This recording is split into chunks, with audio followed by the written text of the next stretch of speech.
हज़रत अली की शान देखिए कि नबी पाक सल्लल्लाहु ताला अलैहि वसल्लम ने उनके घर में क़याम किया, हुजूर की परवरिश वहाँ हुई और जनाब अली की परवरिश नबी पाक की गोद में हुई। हज़रत अली मुर्तज़ा 5 तन पाक में भी शामिल हैं और 4 यार में भी शामिल हैं। उधर भी इनका दस्ते मुबारक है, इधर भी इनका दस्ते मुबारक है। हज़रत अली मुर्तज़ा शेर खुदा रज़ी अल्लाह ताला अन्हु के बारे में क्या खूबसूरत जुमला का हज़रत हकीमुल उम्मत में। हज़रत हकीमुल उम्मत फरमाने लगे, मौला अली शरीयत का दरिया हैं और विलायत का मरकज़ हैं। और फरमाते हैं कि आप कास्म वलायत हैं। इस उम्मत में जिसको भी विलायत मिली मौला अली शेर खुदा की बरकत से मिली, हज़रत अली के दरे नूर से मिली।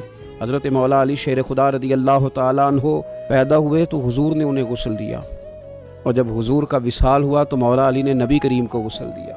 रसूल करीम सैयद आलम सल्लल्लाहु ताला अलैहि वसल्लम ने उनसे बड़ी मोहब्बत फरमाई और फरमाया, मन कुन्तु मौलाहु फ़अलियुन मौला, जिसका मैं मौला उसके अली भी मौला।